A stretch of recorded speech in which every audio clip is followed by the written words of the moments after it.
점도표 보니까 연말에 4.4%가 나왔죠. 중위값입니다. 그리고 내년에는 3.4%가 나왔습니다. 앞으로도 계속 그 금리를 인하할 거라는 거죠. 사실 제가 여러분한테 지난 FOMC에서 그 이전부터 0.5% 인하할 확률이 높다 이렇게 말씀을 드렸던 이유는요. 여러분 안녕하십니까? 미국이 특히 연준이 빅컷을 했습니다. 왜 빅컷을 할 수밖에 없었고 앞으로 금리 전망은 어떻게 되고 주가, 금리, 환율 이런 경제 변수들이 어떻게 될지 한번 생각해 보겠습니다. 우선 미국 경제 현재 굉장히 좋습니다. 지난 2분기까지 이거 GDP가 발표됐습니다만은 실제 GDP가 잠재 GDP를 0.9% 웃돌고 있습니다. 미국 경제가 현재 능력 이상으로 성장하고 있다는 거죠. 고용도 현재까지는 좋습니다. 미국 고용은 정말 탄력적인데요. 2020년 코로나 때문에 3, 4월 달에 소비가 위축되면서 미국 경제가 극기의 침체에 빠지죠. 미국 기업들이 2,189만 개의 일자리를 줄여버렸습니다. 그 이전 10년 동안 늘렸던 일자리를 단 2달 사이에 줄여버린 나라죠. 그 이후로 가감한 재정정책, 통화정책으로 경기가 회복되니까요. 고용이 2,836만 개 늘었습니다. 이번에 일자리에 훨씬 더 많이 찾은 거죠. 실업률도 한때 14%까지 올라갔습니다만 3.4%까지 떨어졌습니다. 이렇게 경제가 좋은데도 미국이 왜 금리를 인하했겠습니까? 그거는 앞으로 경제가 나빠질 수가 있다는 겁니다. 특히 소비가 많이 둔화될 수가 있다는 것이죠. 소비가 둔화되면은 기업 매출이 줄어들고 이익이 줄어들고 그러면 어떻습니까? 또 기업들이 가감하게 고용을 줄여버릴 수도 있다. 그래서 금리를 그렇게 빗껏한 것 같습니다. 앞으로 미국 경제가 어떻게 될 것인가 이게 문제인데요. 파월 연준 의장은 경기 침체 가능성은 낮다. 기자 질문에 이렇게 대답했습니다. 그러나 제가 전망해 보니까 내년 상반기에 미국 경제가 마이너스 성장한 거로 나옵니다. 정도의 차이지만은 내년 상반기에 미국 경제가 침체에 빠질 거라는 거죠. 이렇게 마이너스 성장하는 것은 주로 소비 탓입니다. 소비 증가세가 최근 둔화되고 있습니다. 그 이유는 미국 가계저축률이 많이 낮아졌고요. 그 다음에 실질 임금 정책, 그 다음에 가계 이자 부담 증가, 소비가 둔화되면 미국 GDP의 69%를 차지하고 있기 때문에 미국 경제 성장률이 낮아질 수밖에 없고 침체에 빠질 수 있다는 겁니다. 저는 이런 걸 미리서 대비하면서 0.5% 금리를 인하하면서 연착륙을 유도하지 않았을까 이렇게 생각이 됩니다. 아까 고용이 탄력적이라고 말씀을 드렸는데요. 미국 연방준비제도 금리도 정말 탄력적으로 운영하죠. 2022년 2월 무렵에 연방기금리 목표 수준이 0에서 0.25%였습니다. 그러나 이거를 5.25에서 5.50%까지 급격하게 인상해 버렸죠. 이렇게 금리를 인상하니까 이제 소비 증가세가 둔화되고 물가상승률이 낮아지고 앞으로 고용 증가세도 둔화되거나 감소할 수가 있다는 겁니다. 그래서 연방기금금리를 이번에 0.5%포인트 인하한 겁니다. 문제는 앞으로 얼마나 더 인하할 것인가 여기에 달려 있는데요. 연준 점도표 보니까 연말에 4.4%가 나왔죠. 중위값입니다. 그리고 내년에는 3.4%가 나왔습니다. 앞으로도 계속 그 금리를 인하할 거라는 거죠. 사실 제가 여러분한테 지난 FOMC에서 그 이전부터 0.5% 인하할 확률이 높다 이렇게 말씀을 드렸던 이유는요. 제가 소위 테일러 준 측에서 이론적인 적정금리를 추정해 보니까 3분기 현재 4.1%가 나왔어요. 그래서 현재 5.5% 적정 수준에 비해서 너무 높다. 그래서 금리를 많이 인하할 수밖에 없다. 이런 말씀을 드렸습니다. 이제 11월, 12월 두 번의 FOMC가 올해 남아있죠. 시장 컨센서스는 두 번에 걸쳐서 0.25%포인트씩 인하할 것이다. 그래서 연말 되면은 상한선이 4.5%가 될 것이다. 이렇게 전망하고 있는데요. 그런데 제가 또 역시 적정금리 추정해 보면은 훨씬 더 낮아집니다. 저는 12월에는 또 0.5% 인하할 수 있다. 이렇게 보고 있고요. 그 다음에 내년 상반기 앞서 미국 경제가 침체에 빠질 수 있다. 그러면은 적정금리 수준이 2%대 초반으로 낮아집니다. 앞으로도 금리를 계속 인하할 것이다. 이렇게 지금 보고 있습니다. 이런 금리 인하가 미국의 채권 금리, 시장 금리, 그 다음에 환율 주가에 어떤 영향을 미칠지 한번 살펴보겠습니다. 연방 기금 금리가 인하될 때 물론 그 채권 수익률이 떨어졌습니다만은 그러나 채권 수익률이 먼저 반영해 버립니다. 이미 10년 국채 수익률이 기준금리 밑으로 훨씬 밑으로 떨어졌지 않습니까? 시장은 앞으로 물가 상승률이 낮아질 것이다. 미국 경제가 침체에 빠질 수 있다. 그래서 국채 수익률이 많이 떨어진 거예요. 그런데 2000년 이후로 장기 통계를 제가 보니까요. 10년 국채 수익률이 기준금리보다 1.4%포인트 정도 높습니다. 최근에 미 10년 국채 수익률이 3.7% 정도 되죠. 그러면 시장은 기준금리 2.4% 이걸 미리서 반영해버린 겁니다. 기준금리가 2.4%까지 떨어질 것이다. 미리서 반영해버린 거죠. 그래서 막상 또 기준금리를 연준이 인하했을 때 오히려 국채 수익률은 소폭 상승했지 않습니까? 금리 인하를 시장이 미리서 반영해버린 거죠. 그래서 당분간 10년 국채 수익률이 여기서 크게는 떨어지지 않을 겁니다. 물론 단기금리는 많이 떨어지겠죠. 최근에 2년짜리 많이 떨어졌고요. 앞으로 3개월짜리가 많이 떨어질 거예요. 그동안 제가 채권 사십시다 이런 말씀을 드렸는데 장기 채권 사셨으면 수익이 많이 나셨을 겁니다. 그러나 앞으로 한 3개월 정도는 장기 채권 수익률은 거의 이 수준에서 큰 변동이 없을 것 같습니다. 3개월이나 2년 수익률은 많이 떨어질 것 같습니다.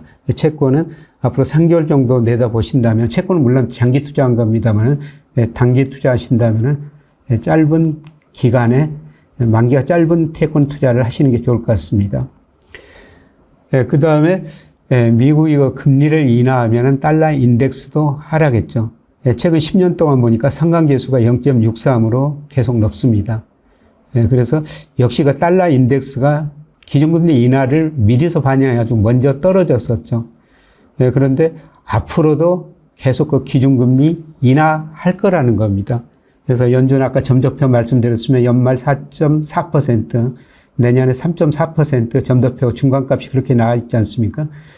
제가 적정금리 추정해 보면 그보다 더 낮다는 겁니다. 앞으로 미 연준이 기준금리를 계속 인하하고 달러 인덱스는 계속 하락할 거라는 겁니다. 달러가 지금 하락 추세로 전환됐다는 거죠. 주가예요. 최근에 미국 주가가 다우 S&P 500 중심으로 사상 최고치를 경신하고 있습니다만은 그런데 과거 보면 어떻습니까? 연방 기금금리를 내렸을 때 오히려 미국 주가가 조정을 보였다는 것입니다. 연방 기금금리 내리면 어떻습니까? 그만큼 경기가 나빠진다는 겁니다. 기업 수익률이 둔화된다는 겁니다. 그래서 최근에 기준금리는 이제 내리기 시작했습니다만 미국 주가는 많이 오르고 있는데요. 그만큼 기준금리하고 괴리가 벌어지고 있다는 겁니다. 아마 미국 주가가 4분기까지는 더 오를 수 있다고 보고 있습니다.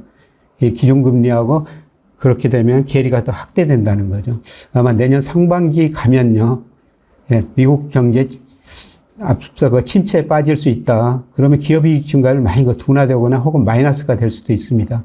그러면 주가가 이 괴리가 좁혀질 수밖에 없죠. 그 과정에서 미국 주가가 조정을 보일 가능성이 높다고 보고 있습니다. 이제 우리 기준금리인데요. 우리 기준금리가 3.50%로 계속 유지하고 있죠. 그러나 미국 기준금리와 우리 기준금리 상관관계를 구해보면 미국이 한 2개월 선행하고요. 그 다음에 인과관계 어떤 게 원인이고 어떤 게 결과고 이걸 통계적으로 분석해 보더라도 미 기준금리가 우리 기준금리를 일방적으로 설명하고 있습니다. 좀 더 쉽게 말씀드린다면 미국이 금리를 인하했을 때 우리도 인하한다는 것입니다. 다음과 10월 한국은행 통화정책 방향 결정회의가 있습니다. 금리를 내릴 가능성이 매우 높다는 것입니다. 그동안 한국은행이 물가 상승률은 목표치에 거의 접근했죠. 지난 8월 소비자 물가가 2.0이었습니다. 전년통을 대비요. 아마 9월, 10월 가면은 2% 이하로 떨어질 겁니다. 그동안 금융 안정, 이것 때문에 금리를 못 내렸었습니다. 가계부채 늘어나고 수도권 집값이 오르고 있기 때문이라는 거죠. 그런데 최근에 그 대출 규제를 하면서 그것도 좀 안정될 것 같습니다. 제가 우리나라 아파트 가격, 특히 서울 아파트 가격을 분석해 보니까요. 금리보다는 대출 금액이 영향을 더 주고 있습니다. 그리고 이미 그 시장금리 하락, 모든 경제 변수가 기준금리 인하를 반영했다는 겁니다. 한국은행이 이제 10월, 11월 통화정책 방향 회의가 있는데요. 금리를 얼마나 내릴 것인가, 이게 그 남은 문제인 것 같습니다. 그러나 미국은 그 빅스텝 했습니다만 우리는 그 베이비 스텝, 0.25%포인트 정도로 두 번에 걸쳐 인하할 가능성이 높다고 보고 있습니다. 제가 우리 그 적정금리 추정해 보니까 3분기 현재 2.7%예요. 그래서 이런 걸로 보면은 빅스텝에도 문제가 없다, 이렇게 볼 수가 있는데요. 그러나 한국은행이 좀 조심스럽게 접근해 갈 것 같습니다. 사실 우리 시장금리도 미리서 기준금리 인하를 반영해버린 것이죠. 우리 최근 국고채 3년 수익률 대표적인 시장금리인데요. 이게 2.8% 안팎에서 움직이고 있지 않습니까? 이게 장기적으로 보면요. 우리나라 국고채 3년 수익률이 기준금리보다 0.4%포인트 정도 높습니다. 그러면 우리 국고채 3년 수익률이 2.8%라는 것은 시장이 기대하는 기준금리는 2.4%라는 거죠. 그만큼 우리 시장은 앞으로 물가상승률 낮아질 것이다. 그 다음에 소비 중심으로 경제 성장이 별로 안 좋을 것이다. 시장이 미리서 반영한 겁니다.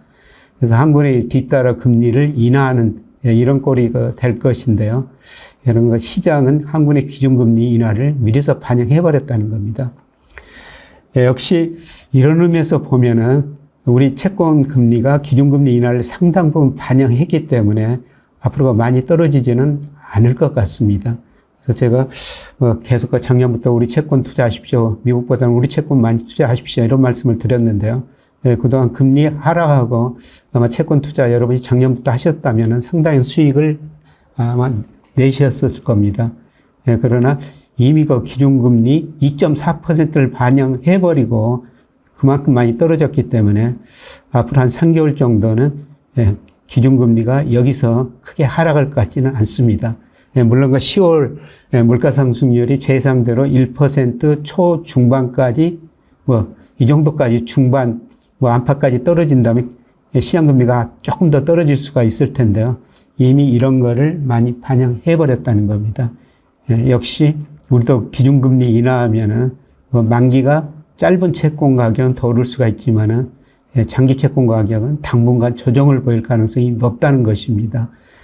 물론 저는 중장기적으로 보면은 계속 우리 금리는 하락 추세라고 보고 있어요. 그렇게 보는 거는 금리를 결정하는 우리 잠재 성장률이 머지않아 1% 초중반대로 떨어질 거라는 겁니다. 그리고 차별화는 됐지만 우리 경제 전체적으로 보면은 돈의 공급이 수요보다 많습니다. 저축이 투자보다 많다는 거죠. 대기업들이 지난 3월 말 현재 933조 정도 현금성 자산을 가지고 있습니다. 대기업들이 은행에서 돈을 덜 빌렸을 거라는 겁니다. 그러면 그 돈 가지고 은행이 채권을 살 수밖에 없죠. 그렇게 되면은 채권 금리는 장기적으로 더 하락할 거라는 겁니다. 멀리 내다보면 계속 채권 투자는 하셔야 되는데요. 그런데 단기적으로 채권 투자에서 큰 수익을 내기는 힘든다. 이런 말씀을 드리고 싶습니다. 참고로 주가인데요.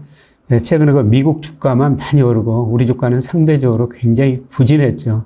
그런데 달러 인덱스가 우리 코스피하고 S&P 500 상대 주가를 결정하는 가장 중요한 요소였다는 거죠. 상관계수가 0.86이나 돼요. 쉽게 말씀드려서 달러 인덱스가 올라갈 때 미국 달러 가치가 올라갔을 때는 S&P 500이 우리 코스피보다 상대적으로 더 많이 올랐다는 겁니다.